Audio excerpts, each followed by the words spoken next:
Welcome to London Property News Bulletin.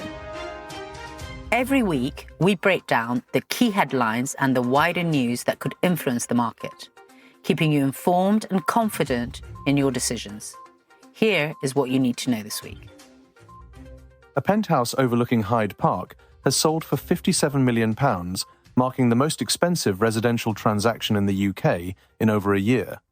The trophy home, located in the Park Modern development in Bayswater, was reportedly purchased by Igor Babushkin, according to Bloomberg. Babushkin is a co-founder of XAI, the artificial intelligence firm launched with Elon Musk in 2023, best known for its Grok chatbot. He recently announced plans to launch Babushkin Ventures, a venture capital firm focused on AI safety and advanced agentic systems. The penthouse spans approximately 6,800 square feet internally, with a further 2,400 square feet of outdoor space. It was previously marketed at £60 million and has been sold in shell and core condition, allowing the buyer to complete the interior in collaboration with the developer's in-house design studio. Developed by Fenton Whelan, the building offers extensive amenities, including a 24/7 concierge, private cinema, gym, pool, spa facilities, valet parking, private dining spaces, and an on-site restaurant. The developer declined to comment on the identity of the buyer, but described the transaction as a landmark sale. UK house prices rose in January by the fastest pace in over a year, according to Halifax. Prices increased by 0.7% after falling in December, taking the average property value just above £300,000 and annual growth to 1%. The improvement reflects growing confidence after the autumn budget uncertainty eased. Buyers are still stretched, but affordability is slowly improving, as wages have been rising faster than house prices since 2022. Mortgage activity remains mixed. Approvals fell in December, yet the outlook is supported by expectations that the Bank of England will cut interest rates later this year, helping reduce borrowing costs. Halifax expects prices to rise between 1% and 3% in 2026, while some economists forecast closer to 3.5%. The main risk is political uncertainty, which could keep mortgage rates higher and slow the recovery.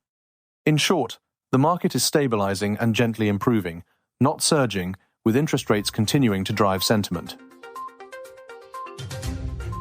Parliament is taking a closer look at the government's draft Commonhold and Leasehold reform bill before it is formally introduced.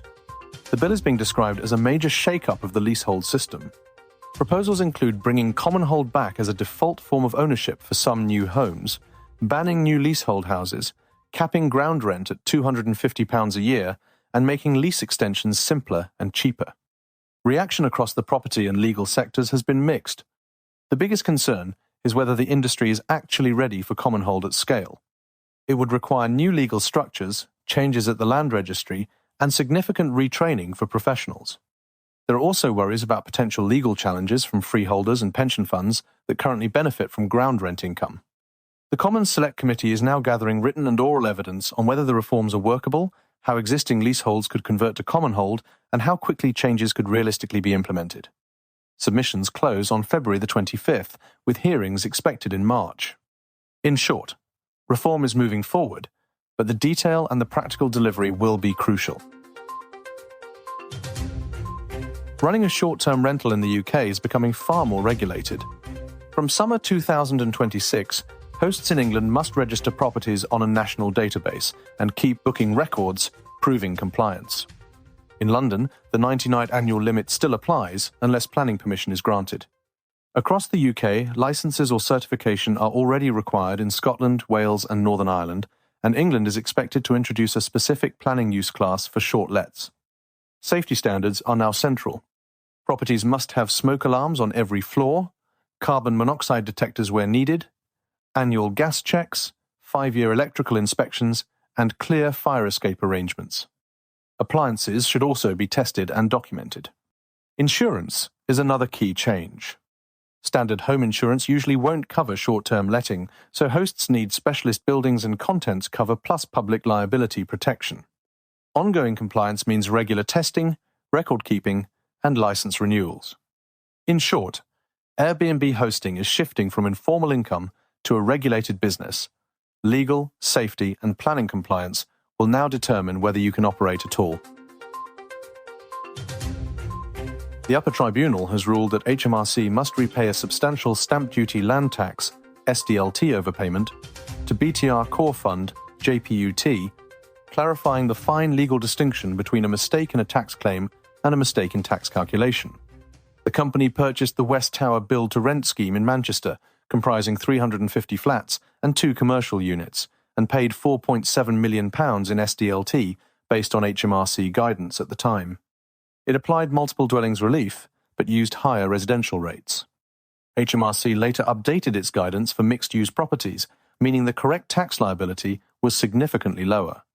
As the deadline to amend the return had passed, the company sought overpayment relief of about £2.9 million. HMRC initially rejected the refund, arguing the overpayment arose from a mistake in a claim, which normally prevents repayment under tax law.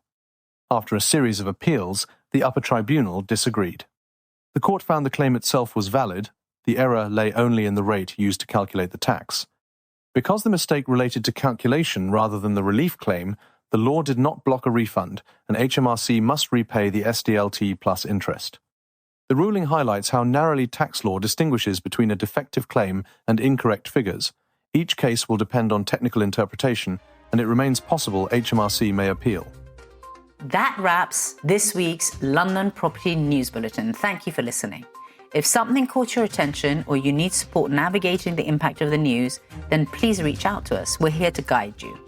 If this was useful, do pass it on to someone who also follows the market, and don't forget to subscribe to stay one step ahead.